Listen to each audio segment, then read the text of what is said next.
the first question, and that is from Jen Collar Thodam, MSc first semester, Manipur University. Please stand up and ask your question. Are you normally this quiet?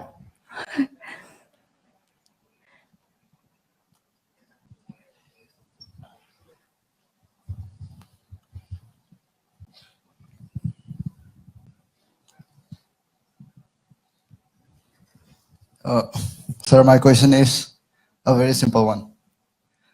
I would like that, have you ever considered the rising fees of the students that in institution that a student usually drops out and then affects the country's economic growth? So let's talk like, have you ever considered about the rising fees of the student that usually leads a student to like to drop out of the college? And the next question is like the government nowadays the government make a rule that the army can exercise their power more in the Northeast India, like they can capture anyone they want. So do you support that the military force can capture anyone in Northeast India, and why only Northeast India? Like, do you agree with this exercise military, the power that has been given to the military? That's my question. So on the education system and the fact that the Indian education system is becoming more expensive, that's hugely to do with the fact that we're not spending enough money on education as a central government. We've committed to increasing the expenditure on education to about 6% of GDP. And we believe that the government is responsible for opening high quality universities and colleges. Private people have their own role, but the government should ensure low cost, high quality education to all its youngsters. So there I'm pretty clear on that. It's a question of how much money you spend. The current government has drastically reduced the amount of money they're spending on university and college education. In fact, if I'm not mistaken, over the last 5 years, they've only opened one central university in the whole country. In a similar time, we had opened multiple. On the issue of should the military just be allowed to arrest anybody? No, I don't think so. I don't think the military should be allowed to arrest anybody, but there are law and order concerns. There are law and order concerns all across the country, and so we have to be sensitive to them. But I veer towards allowing expression of people. I veer towards listening to people, and I veer towards reducing these type of laws and minimizing them. That's my personal view.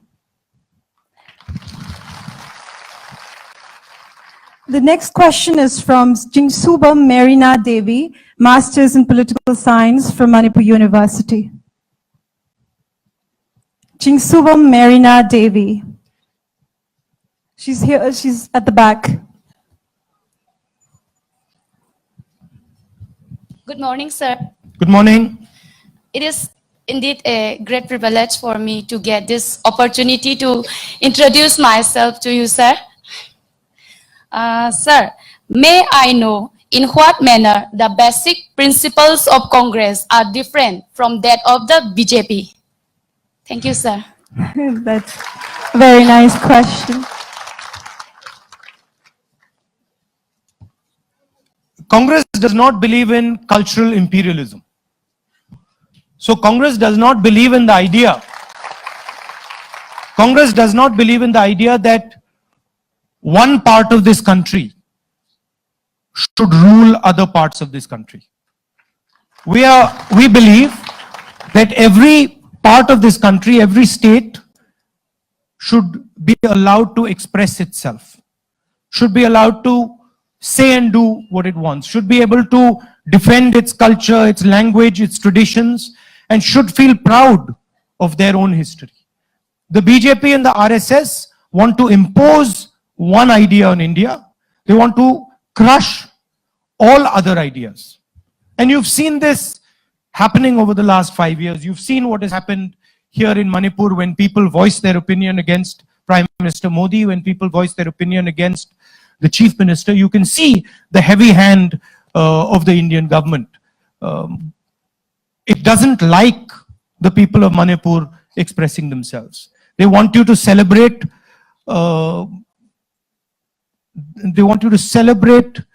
other ideas, other cultures, which is fine, there's no problem. But you should also be allowed to celebrate your own history, your own culture, your own traditions. I believe that Manipur adds to India. So whatever your perspective is, whatever your feelings are, whatever you want to say, when you say them, I believe that India becomes stronger. Even if sometimes you might say something in your university that your professors don't like or your vice chancellor doesn't like, I think that you should be allowed to say it. The BJP feels that you should not be allowed to say what is in your heart. You should listen to what they have to say, and Manipur should be run from Nagpur, not from Imphal. That's broadly the difference. I don't think they appreciate, the band there. I don't think they appreciate the type of music that was played here. They would like you to play, a particular type of music. They don't want you to dance around. They want you to stand like this. They don't want you to do all that. So there's an inferiority complex in them. There's a deep inferiority complex in them. And they are actually scared of other cultures. They're scared of relating to other people. They're scared of basically human relations. And so they take their frustration out on everybody. We are not scared of human relations. We are not scared of other cultures. We celebrate other cultures. And that frankly is a very relevant question, because that's a fight going on in India today. And you can see this expressed across the board. You can see it expressed in the hatred that is being spread. You can see it expressed in the university system. You hear brilliant students. You're sent a vice chancellor whose only qualification is that he's a member of the RSS. This is an insult to your intelligence. I mean, the only qualification today a man needs to run a university is he should be able to get up in the morning, wear a pair of shorts, hold a stick, and do exercises in a shakha. It's ridiculous. But that's frankly what this country's come to. Can we take the next question, sir? Yeah. That would be from Chongtham Laisna Devi, Department of Philosophy, Manipur University.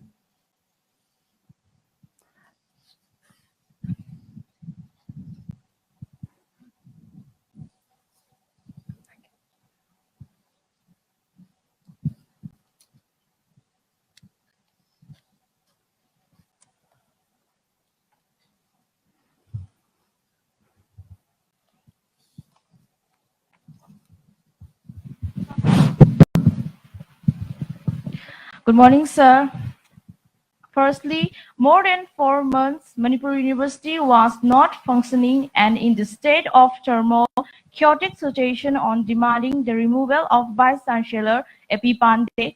During these agitations, thousands of security forces are deployed and suddenly raided on the midnight of 21st September 2018 throughout of the campus. Students, teachers, staffs were tortured, harassed, and even some of them were put to the jail for 20 days. And next, moreover, in the democratic state of true constitutions, the citizens across do not enjoy the privileges and basic human rights equally. We all living under the APSA, Armed Forces Special Power Act 1958, extremely vulnerable situation of getting killed easily. We get charged by draconian act like NSA easily. APSA and NSA are not the things which humans will live easily, which affects our freedom of speech, freedom of decision. Easily we could charge under the protection constitutions. How would you address the situation? Well, when we were in power here, we were trying to reduce the impact of AFSA, we removed it from 7 constituencies. And as far as the agitation, and it is our intention to reduce the draconian powers of AFSA. And we had a record of reducing it. It will take time. It will require the situation to be peaceful, but that is the direction in which we want to go. As far as your university chancellor's concerned, I'm very happy that you did an agitation and you got rid of him. This was the best thing that you could do for yourselves.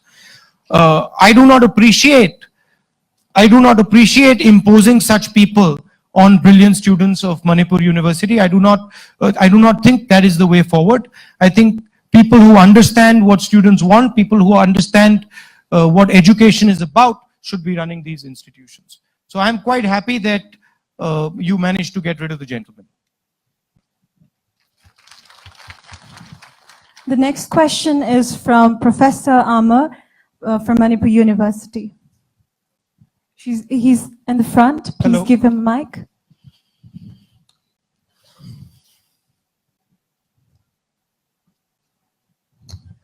Good morning. Morning.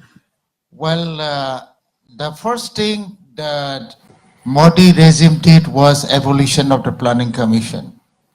The latest thing is sidelining all the statistical bodies of the country. Now, we would like to have a clear-cut stand from you on the statistical system of the country as a foundation for governance. We really need a clear-cut stand at this juncture of the country. The second one, we'd like to hear from you about your vision for the Northeast for the next 20 years. Thank you.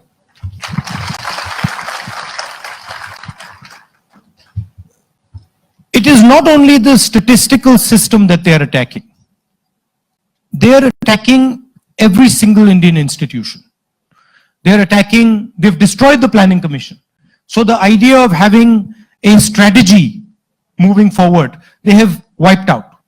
And states like the Northeast, which have particular requirements, require a strategic approach. So tremendous damage has been done to the Northeast because they've taken away your special status, they've taken away the special industrial policy that we had put in place. They're also attacking the central foundations of the government. The Reserve Bank of India, you've seen that the head of the Reserve Bank resigned. The Prime Minister bypassed the Reserve Bank and carried out disastrous demonetization, wiped out 2% of our GDP. And these are just ad hoc decisions that the man takes. He just gets up one morning and decides, I'm going to get rid of 500 and 1,000 rupee note. Now there's no thinking behind it. It's pure mediocrity. He doesn't have much understanding of what economics is. He doesn't go into the details. I think instead of calling it the Prime Minister's office, it should be called the Publicity Minister's office. Basically, that's all he's interested in. He gets up in the morning and he says, okay, what publicity can I do for myself this morning? And then he starts. And he's causing tremendous damage to the country. 4 crore 70 lakh jobs have been lost in the last 5 years. The gentleman said that he would give 2 crore jobs per year. And he's actually not given anything. He's actually lost 4.7 crore jobs. So there is an absolute lack of understanding. It's the same idea that you take a man who has no idea about how to run a university and place him on top of a university. I mean, the Prime Minister makes these fancy speeches and all that. But the fact of the matter is, and I have nothing against people who don't go to university. In fact, people who don't go to university are very capable. But the Prime Minister, we still don't understand. The Prime Minister seems to believe that he's been to university, states that he's been to university. But we still have not had access to his university degree. Nobody actually knows whether the Prime Minister went to university or not. Right? There's an RTI in Delhi asking for the Prime Minister's university degree. And the RTI has not been responded to. So basically it is an imposition of mediocrity on a country that is extremely sophisticated, a country that understands things, a country that has huge amount of talent. So you just waste all that talent. I don't know if you know, but when the Prime Minister carried out demonetization, he locked up his entire cabinet. He locked with a key. He locked his entire cabinet, and the cabinet did not even know that the Prime Minister was going to demonetize India's currency. That's the level at which we are operating. Now, coming to how do I think about the Northeast? Number one, we have to tackle the job crisis in India and the Northeast. In order to do that, we have to significantly increase the amount of money we are spending in connecting the Northeast to the rest of the country. And frankly, I like the idea of Look East, where we connect the Northeast to Asia from the eastern side. So building infrastructure, connecting the Northeast to other countries in this region. And I view Northeast, frankly, as a potential manufacturing hub in the eastern part of India. I think it is absolutely doable. It will take time, but it is absolutely doable if we have a strategy for it. With regards to agriculture in the Northeast, we need to make sure that our farmers, the fruits and vegetables they're producing are being processed. A lot of wastage takes place, you're not connected. So we would like to set up right near the farms in Manipur, food processing units for oranges, for whatever you grow, so that the farmers can sell their produce in the factories and get adequate compensation. Finally, if you look at our banking system, and you look at the type of people who have access to the money, who are given the bank loans, you will notice that Mr. Nirav Modi got 35,000 crore rupees. One man got 35,000 crore rupees. They can't give you special status, but they can give one man 35,000 crore rupees. Now the question is, how many jobs did this man create for India? Almost none. And there's a list.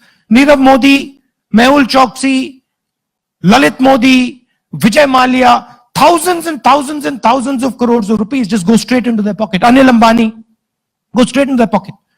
So what we would like to do is we would take the Indian banking system and we would open the doors of the Indian banking system to Manipuri and Northeastern entrepreneurs and youngsters. We would allow you to access that money, get bank loans, and build businesses so that you can create jobs for the nation. I think that would be broadly how we would think about it. But most important, and I think this is absolutely non-negotiable, we will never let anybody compromise on your history, on your language, on your culture, and on your way of life. You cannot talk about development of the Northeast, development of Manipur, and then not talk about the spirit of the Manipuri people, not talk about the culture, the language, which is frankly the most valuable thing that you have. It is more valuable than anything else, your way of life. So we do not want to allow anybody to impose themselves on your way of life. And I think I say that not only for Manipur, I say that for the entire Northeast and all Indian states. Thank you so much. The next question is from T.H. Rojan Singh, Research Scholar, Manipur University. T.H. Rojan Singh, Research Scholar, Manipur University. Good morning, sir. I have only one question. Just call me Rahul, don't call me sir. Simpler. Sir, you have been speaking about Rafael, speaking and exposing about Rafael. I can say always. Sir, can you put light on it or elaborate on it, sir? Rafael is a military aircraft. It is a high quality military aircraft. when we were in power, UPA was in power, the Air Force required an aircraft. And the Air Force came to the government of India and said, we are looking to buy an aircraft for the Indian Air Force. And the Prime Minister said, absolutely, go ahead. And they, after a long negotiation, they chose the Rafale aircraft, which is a French aircraft. Manmohan Singh told the Air Force that there are a couple of conditions with regards to purchasing the aircraft. Condition number one, the aircraft is going to be made in India and it's going to be made by a public sector company called Hindustan Aeronautical Limited, which has been making aircraft for many, many years. The Jaguar aircraft, the MiG aircraft, Sukhoi aircraft. Second condition was negotiate the lowest price possible. And the Air Force negotiated 526 crores per aircraft. The deal was 95% complete. Narendra Modi became Prime Minister. And the first thing Narendra Modi did, he went to Paris, France, with Anil Ambani, who's a friend of his. The same man whose brother has just bailed him out from going to jail. Because he owed money to Ericsson, the brother bailed him out. He took the same man with him to Paris, France, and the contract was changed. The contract was taken away at the last minute from the public sector company, from HAL. Aircraft is no longer going to be made in India. It's going to be made in France. The aircraft was not going to be bought for 526 crores. The price was raised to 1600 crores per aircraft. Now, the couple questions. Number one, Anil Ambani has never made an aircraft in his life. Ever. In fact, he's done no aeronautical work ever. He has been handed the biggest defense contract by the Prime Minister personally. The President of France said that the Prime Minister of India told me in a meeting that the contract must not go to HAL, the contract must go to Anil Ambani, and the Indian government will pay not 526 crores but 1600 crores. This is what the French President has said about our Chowkidar Prime Minister. Meaning the French President himself is saying Chowkidar chor hai. Okay, the Defense Minister, Mr. Parikar, with all due respect, who recently passed away, says, listen, I have no idea about this new contract. I don't know what's going on. He tells the media, please ask the Prime Minister, I have no idea. All the Defense Ministry officials have written in government documents, which are now available with the Hindu newspaper, that the Prime Minister personally carried out a negotiation, a direct negotiation, bypassing the entire Air Force. They have said that the Prime Minister's negotiation raised the price of the aircraft. They have said that the Prime Minister damaged the negotiation. And they have said that the aircraft is now going to be coming late. Now the question is, why is the Prime Minister not saying a word about this? Earlier he said, मैं प्रधानमंत्री नहीं बनना चाहता हूं, मैं चौकीदार बनना चाहता हूं. You remember that? You remember that, no? Now he's saying, हम सब चौकीदार. Everybody is a chowkidar. Oh, you weren't saying that earlier. When you became Prime Minister, you weren't saying everybody is a chowkidar. And the question is, whose chowkidar are you? You're not the people's chowkidar, you're Anil Ambani's chowkidar. Right? Uski chowkidari kar rahe ho aap. Janta ka paisa chori kar rahe ho. You said, why is there not enough money in education? I'll tell you why there's not enough money in education. Because he gave 30,000 crores to Mr. Anil Ambani. That's why there's not enough money in education. He's stealing money from you. He's stealing money from the people of the Northeast. He took away your special status. He's taken that money from you and he's given it to him. Who is that chap? Why is he getting your money? What has he done? Now the CBI director gets up, says, listen, I'm going to investigate this thing. I think that a crime has been committed by the Prime Minister. 1:30 at night, the CBI director is sacked. The Supreme Court then says, bring the man back. Reinstate him as CBI director. He's reinstated as CBI director and Narendra Modi removes him in 5 hours. Again. So the fact of the matter is that it's black and white. That the Prime Minister has helped Mr. Anil Ambani with corruption and has given him 30,000 crore rupees, the biggest defense contract in the world. That's the answer to Rafael. Thank you. I'm sorry I went into a bit of detail because it's important that youngsters understand this. Our Air Force is defending our nation. Huge amount of your money. It's not Mr. Modi's money or Mr. Anil Ambani's money, it's your money. 30,000 crores coming to Manipur for your education would have transformed the entire state of education in Manipur. That's why I went into a little bit of detail. Thank you. Can I take the next question, sir? Yeah. It's from Dusin Ningthojam. Dusin Ningthojam. Yes, she's in the first row. Please give her a mic. Good morning, sir. Morning. Today, I would like to raise the question of one of the most burning issues of our state, that is the Citizenship Amendment Bill.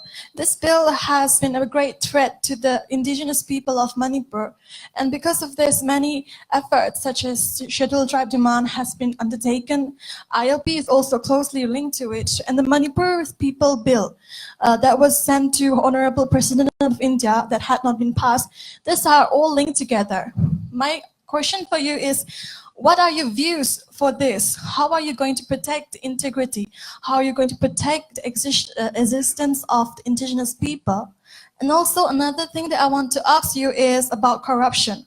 So as we all know that corruption is widespread in our country, it is quite uncommon for us to not even get a job without paying a bribe or something like that. It is a huge harm for us youth because we are afraid of getting unemployed in the future, even after we have completed many degrees.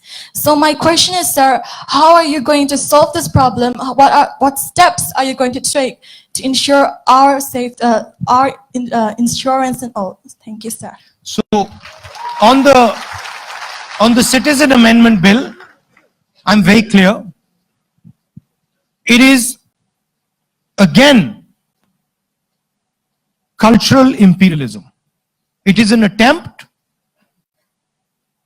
to crush the spirit of the Northeast. And I'm absolutely crystal clear. We fought against the Citizen Amendment Bill in Parliament and we defeated the bill in Parliament. The Congress Party did it. And we are not going to allow this Citizen Amendment Bill to destroy the lives of the Northeast.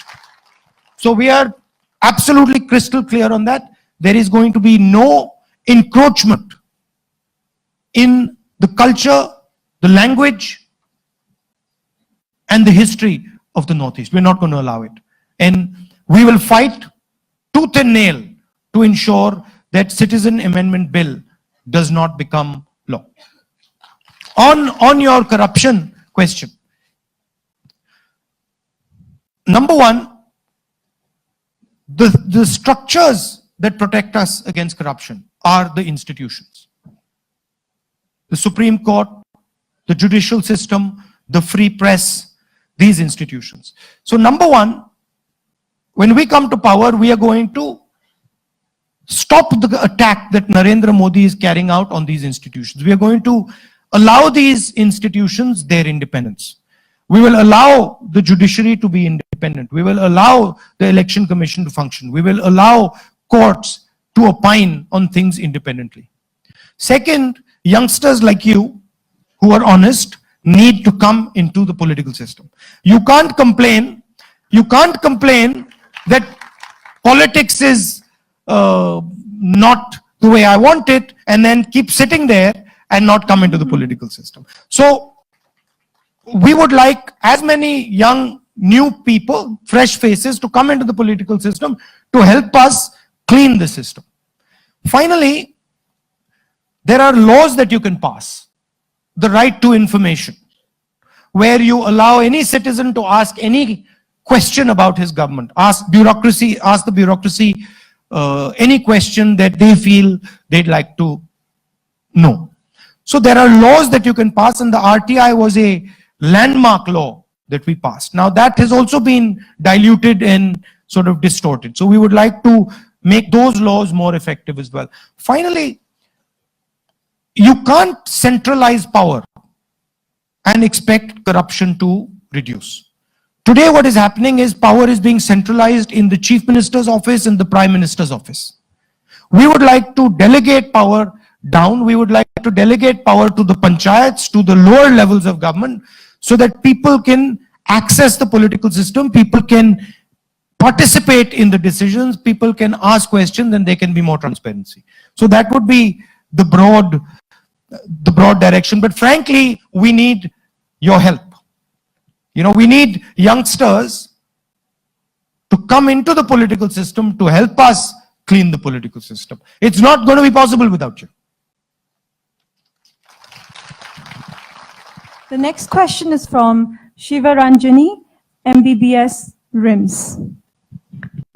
She's in the first row. Please give her a mic.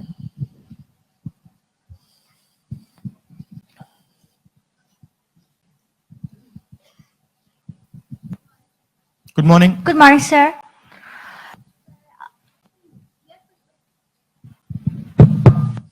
Sir, you have frequently addressed GST as Gabbar Singh tax. And, sir, if you come in...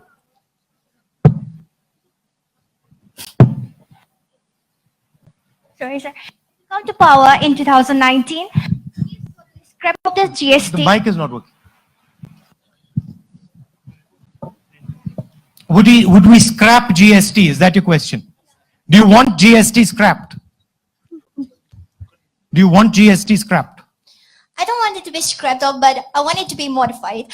And, sir, what would be your tax model if you come to empower them? Okay. Yeah, thank you. So the basic idea behind the GST is one tax, simple tax, minimum tax. That is the basic idea. And why I call the current GST Gabbar Singh tax is because it is not actually a GST. It's not a GST. I mean, Mr. Narendra Modi has sold the country something which it isn't. If you ask any economist in the world, is India's GST a GST? He will tell you, no, it's not a GST, because the GST cannot have 5 different taxes. A GST has to have one tax. So I'm glad you've caught on to this. And it is our endeavor when we come to power to give India a simple GST, one tax, minimum tax, simple tax. So, and we're already working on it, and we're pretty confident that we'll be able to significantly simplify it, certainly take it down from 5 different levels to one main level and maybe a secondary level. But we're working on that, and we're going to deliver that for you. Thank you. The next question is from Professor Dorendra Singh.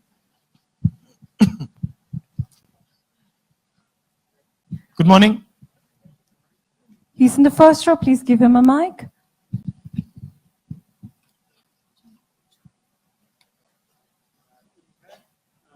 The mic is not working. Okay, it will work. My question is, what will be your party's opinion about the higher education system in India? Because the way it is going on after the BJP come to the power, the education system, it has come down to a certain extent. And the money to be given to the institution has not properly reached. And again, privatization of the institutions is coming up. If the alternative government, not the present central government, comes, whether there will be change in the policy, higher education policy.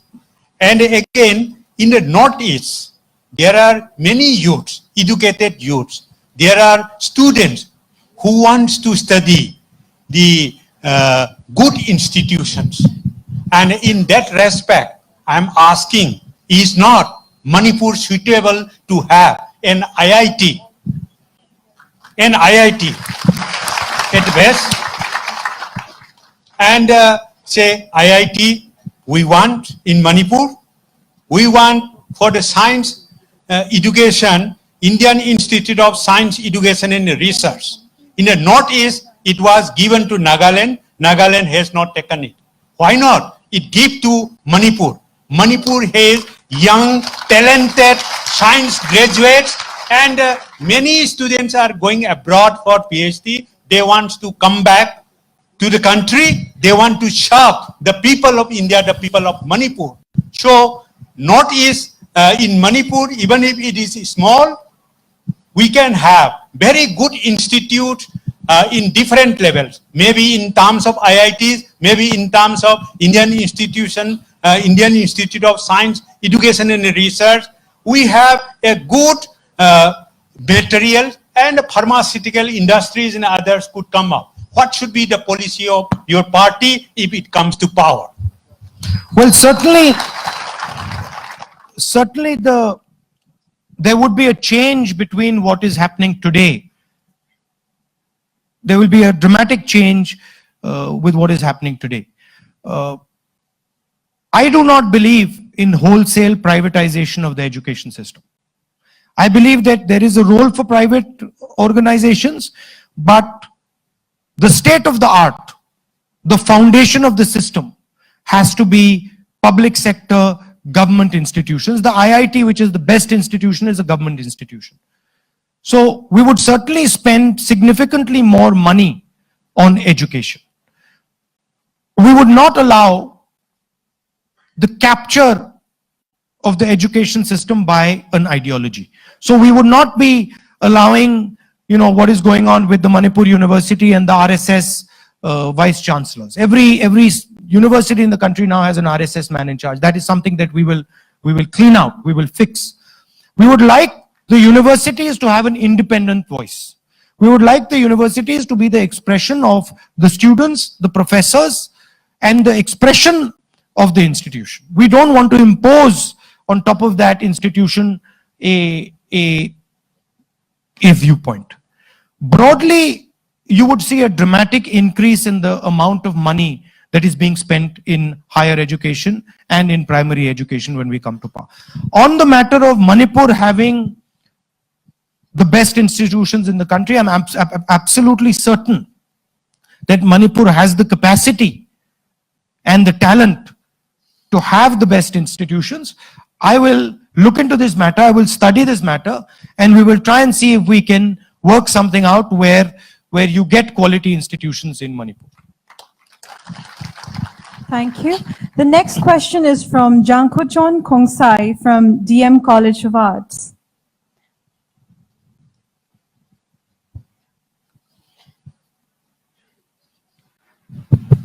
Suprabhat Saman Sri Rahul Gandhi. It's a blend of privilege and pleasure for the students of Manipur to be in live interaction with you. You have been through several interaction programs in different places and today in Manipur. Hence, I appreciate your endeavor. Thank you. Mr. Rahul Gandhi, I have two questions to you. The first question is, what are your promises to the people of Manipur if you become a prime minister? And yet, the other question is, politically, what's your perspective on Prime Minister Narendra Modi? Thank you. My promise to the people of Manipur is that I will engage with the people of Manipur and listen carefully to what the people of Manipur feel and what they want. I will have an ongoing dialogue, conversation with the people of Manipur. And I will make sure that wherever the national government can help the people of Manipur, the youngsters of Manipur, the national government is extremely responsive. Manipur has special needs. Manipur has special requirements.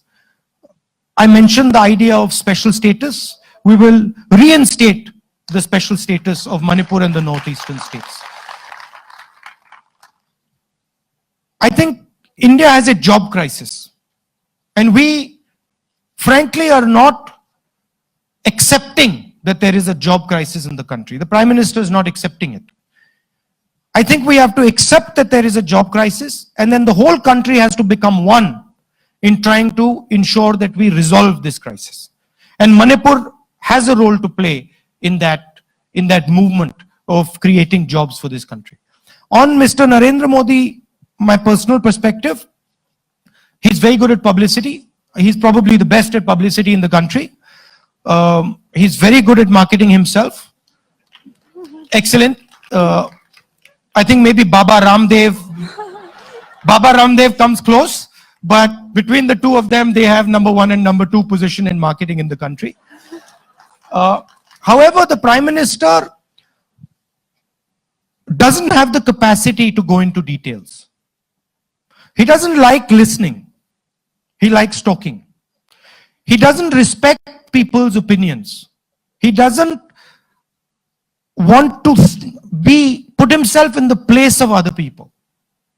There's a certain amount of lack of humility. I think a prime minister, the primary thing of a prime minister is the ability to be humble and to listen to people. Because if you listen to people, India, Manipur, they will guide you. They will tell you what needs to be done.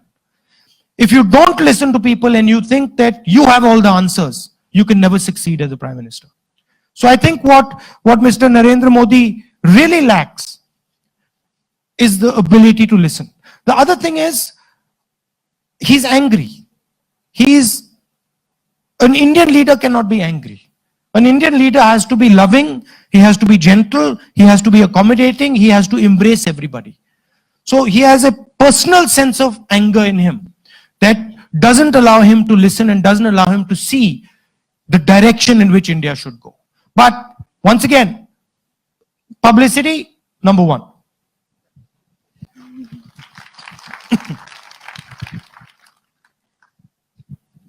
The next question is from Robin Hood, Bachelor of Education. He's Robin Hood. Yes. Morning, sir. Morning. Sir, by sidelining all from politics, my question is, what is the mantra behind your fitness? Mantra behind my fitness. Yes. On most days, regardless how busy I am, I try to take out 1 hour to do physical exercise. I'll do running, or I do Aikido, which is sort of like judo. I swim. I used to play football. I don't get much time to play football now. I don't have access to sort of a football game. But I keep busy. Yeah. But over the last couple of weeks, I've sort of been breaking my own rules. So I'm not getting much time. But I try to do at least 1 hour of physical exercise. Ladies and gentlemen, let's give him a big round of applause for his fitness, for being so young, for staying so young for us. The next question is from Bokato K, final year MBBS. And this would be our last question.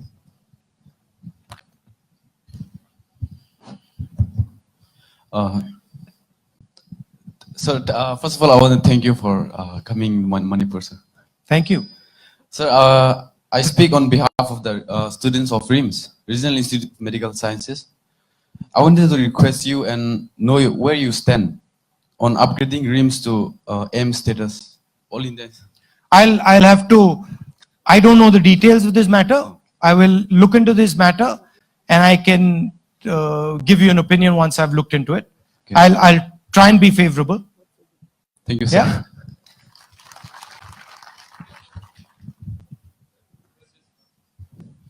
Thank you so much.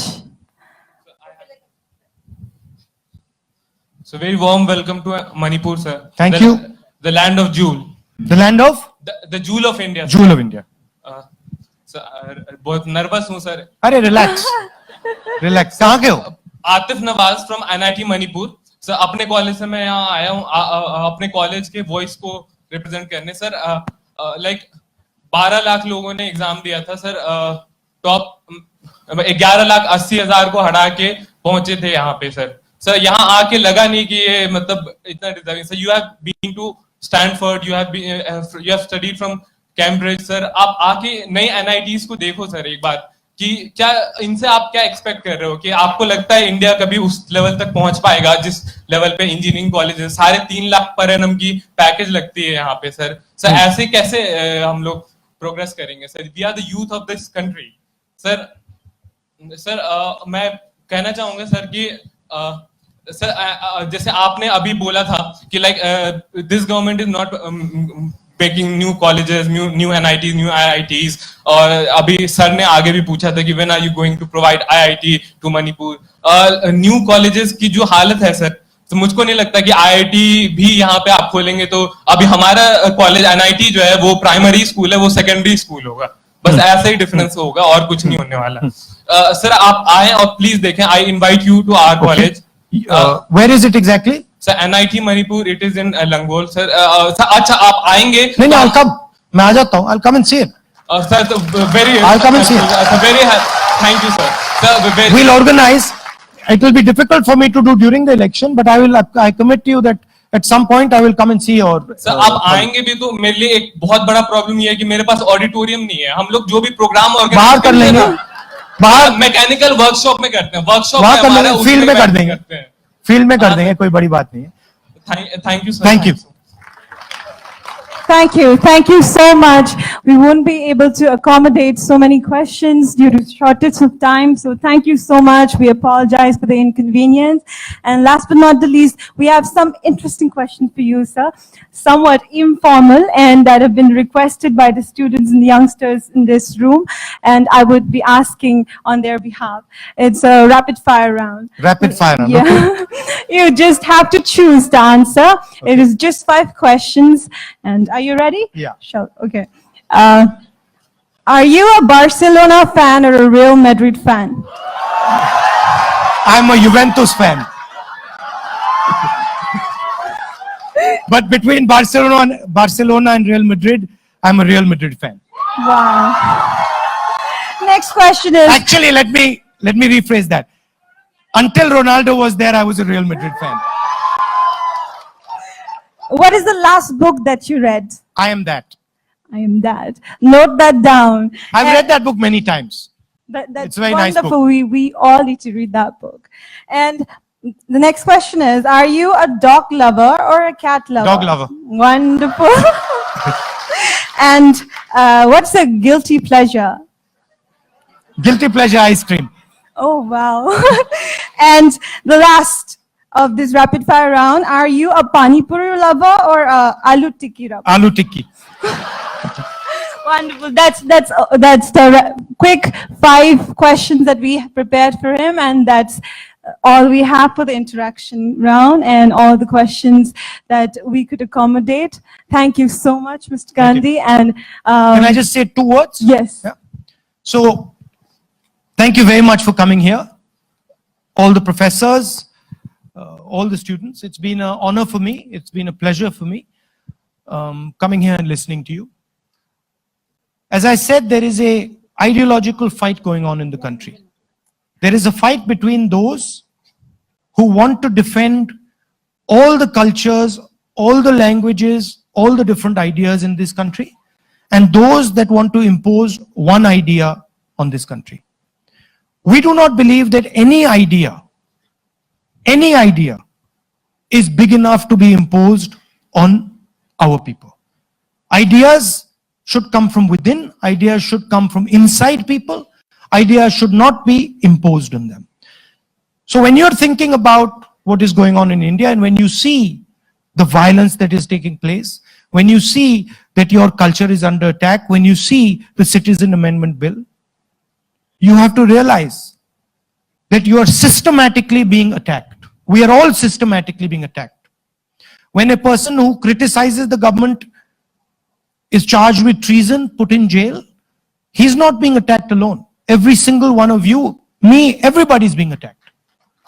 And the only way you can fight this is by standing together, standing united, and saying that we're not going to accept it. And that is what many people in this country are doing today. We are working together to defeat this brutish, unpleasant, nasty ideology of the RSS and Mr. Narendra Modi, and we are going to win in 2019. As far as youngsters are concerned, I would have a couple of things I'd like to advise you. Number one most important thing is humility, is love and affection for people who you're working with, people who are around you. Hatred will not get you anything in life. Hatred will not give you anything that you're looking for. Love and affection and humility will give you whatever you choose, whatever you want.